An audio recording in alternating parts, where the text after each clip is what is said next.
Today's show, we're talking about James Houston being released by the Detroit Lions. What does it mean? I seen reactions. We're going to get into that one. The injury report. Who is good? Who may not be playing on the game tomorrow?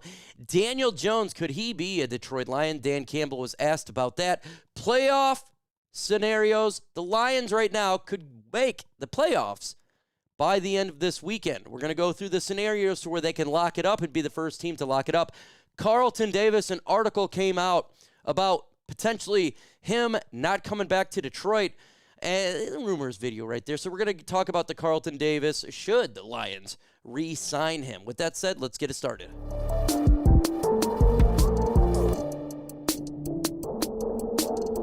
Will the Detroit Lions re-sign Carlton Davis? Give me your thoughts in the comments below. Y for yes and N for no.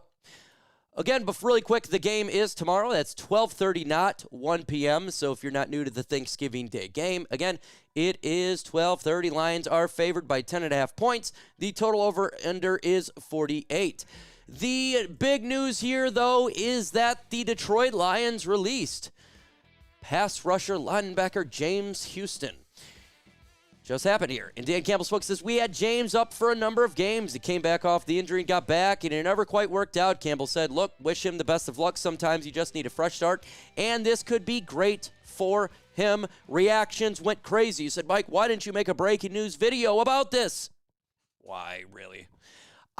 He's on the back end of the roster. Been talking about the Lions cutting players. He's been on the back end of the roster, and as more players start to come back health-wise, there's players that's going to be cut. James Houston wasn't working out. He has not been the same since the injury. He's not been the problem that he was as a rookie. He just hasn't been. He's not been the same. And so when you're not the same and you have players that's performing at a higher level, you got to release that player. And there's going to be more players eventually being released as these players get healthy. So you'll see some more names, but it's not a shock at all. Not a surprise. One word reaction to the Lions releasing James Houston in the comments right now. Let's get to the injury report for the game tomorrow here. No practice was Kalif Raymond, Taylor Decker, and Carlton Davis. Again, these players been dinged up. They got dinged up last game versus the Indianapolis Colts. It is not long-term. It's not significant. Kalif Raymond, his is the longer term of the three. We're talking weeks. He'll be good for the playoffs. I'm sure of it. Taylor Decker, he may miss the game tomorrow. It's not long term. He's dinged up. If there is any injuries for a game like Lions in Chicago, for players that are dinged up, don't play them. It is the long season. We got to think about the playoffs. We got to think about the long term of these players for the playoffs. The Lions are very cautious when it comes to injuries, and I absolutely dig that. Carlton Davis dealing with a thumb and a knee. Look, if he can't go, I think Emmanuel Mosley could go ahead and jump in there perfectly fine. I know Carlton Davis wants to go. Dan Campbell thinks these three probably are less likely. And again, I love the coaching staff. If they're dinged up, don't let them play. The most concerning one would be Taylor Decker, though, because we've seen with the offensive line, without him, it can struggle at times. And I got to say, the Bears defense is not a scrub. They're a top 10 defense per stats. So that one is a little bit issues, but the Lions are so much better than the Chicago Bears that I'm not worried at all about it. And I don't think you should be worried about it because we do have players that can step in. We do have players that can come in and replace them. Vildor struggled a little bit, but I think if Emmanuel Mosley is ready for the task to get more of those reps, I think he could be good. We'll go back to it. David Montgomery's shoulder, he was upgraded. He practiced. He'll play tomorrow. David Montgomery and Knuckles, if you've seen the commercial already, Jahmyr Gibbs and David Montgomery with Knuckles and Sonic, he'll play. St. Brown, he had a rest day. He'll play as well. And even if Montgomery couldn't play, and I think he's going to play like I've been saying, it's not a big deal. You would have Craig Reynolds, right? The Lions going to run the football either way. But, of course, we love Knuckles because Knuckles is awesome. And, again, like we're talking about, Emmanuel Mosley, this is what Dan Campbell said. about players here, and he talked about David Montgomery. He says about David Montgomery, he feels pretty good about him. Feels pretty good about Iman, who got 14 snaps in the last game. So the Lions got options if there's backups. That's going to be in there. And Dan Skipper, too, he did get, having an opportunity versus the Houston Texans. I know they had Graham Glasgow play left tackle. I don't think that would be the case for tomorrow. Maybe it will. I don't know. But we'll see what the Lions can do to mitigate some of the issues at pass rush if Decker can't go. Again, you're probably going to keep chipping. Once they did that in Houston and they put a chipper over there, they put the tight end, and they're helping out. The offensive line played better, so maybe they have a better understanding of that, coming into this game if Taylor Decker cannot go for the Detroit Lions. So that's something that we could look for that. Who do you got winning the game tomorrow? Put DET if you got the Detroit Lions winning. Put CHI if you got the Bears. Let's continue on here and talk about Daniel Jones, because there's been rumors that the Lions would sign Daniel Jones as soon as he was released. I was even asked about it on the Huge Show. This is what Dan Campbell spoke.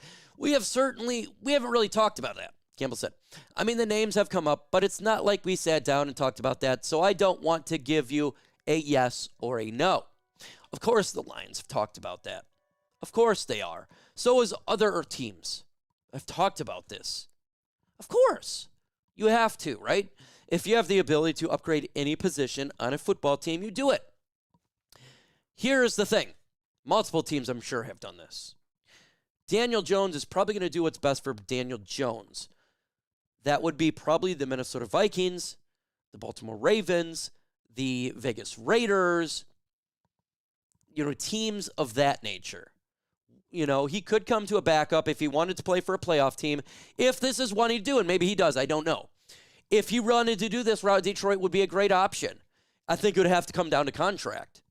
But there's other playoff teams too, one being the Vikings. That makes the most sense to me, but of course they've talked about it. And if the Lions were to sign him as a backup, I wouldn't have a problem with that at all. I wouldn't. He has experience. He has a ton of experience, 6'5", 221. He's a mobile quarterback. He hasn't had the great stats, 8 touchdowns, 7 interceptions, obviously. Bad QBR. He's also on a butt cheeks team. He's played in big games, and he's a backup. He'd be a great backup if the Lions wanted to go that route. He would be, because he has all that experience.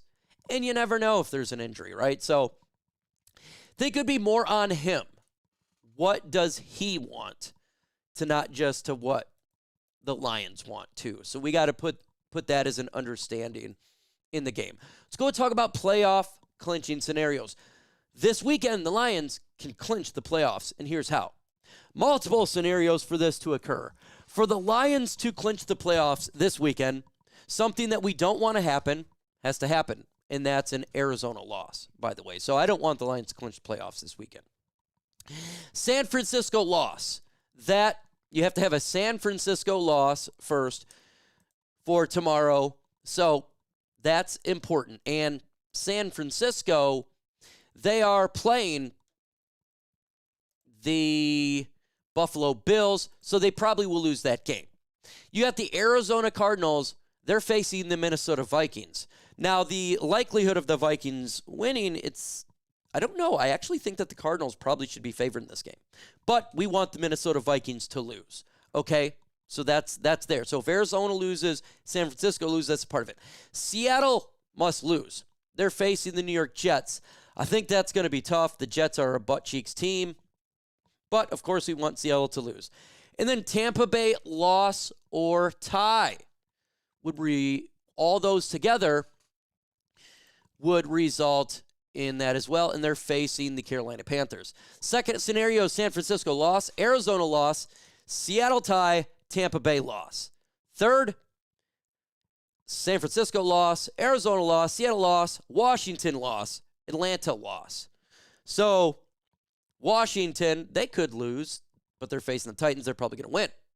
Atlanta Falcons, they could lose. They're facing the Chargers. So that one's maybe more realistic than the rest. A San Francisco loss, Arizona loss, Seattle tie, Washington loss, or tie, Atlanta loss. And last, San Francisco loss, Arizona loss, Seattle tie, Washington loss, Atlanta tie. The odds of the Lions clinching the playoffs this weekend, extremely unlikely, and it's something that we do not want to occur. That's it. That's the gyps of the situation. We don't want that to occur because we want to win the NFC North. Again, who do you got winning the game tomorrow? Put L for Lions, or Detroit, DT for Lions, CHI for Bears. Let's go ahead and talk about an article that talked about Carlton Davis. And Sporting News believes that the Colts are going to sign Carlton Davis. That's what they think in free agency. The Colts have lessons learned from the team that beat them on Sunday, specifically Indianapolis. Should be taking a look at how the Lions transform their secondary from a liability to an asset. The Lions have had some bad secondaries in recent times, but they've went and traded for Carlton Davis, allow Aaron Glenn to play more aggressively. Gus Bradley might not be in a play man, but Davis would at least give him the opportunity to be a little bit more varied when he's calling. So this is an interesting take. Would the Lions re-sign Carlton Davis? And I don't know. I would like them to because he's played really well. I don't know if they will because they have Ennis Rakestraw. This is a possible scenario, but the Lions did give up draft assets. I would like to re-sign him, bring him back. I think he's played exceptional. Bring him back, have him and Terry Arnold for a couple years. That would be really good. That would be amazing. So hopefully they can bring him back. I don't know if they will because he's going to get paid a decent contract. He will. I do believe he will. So we'll see. Hopefully, we don't know. Folks, we're going to be streaming the game tomorrow, so you're going to want to get ready for this game, the Thanksgiving Day game. Hit that notification bell so you don't miss out on the live stream. Lions and Bears Thanksgiving. With that said, folks, adios.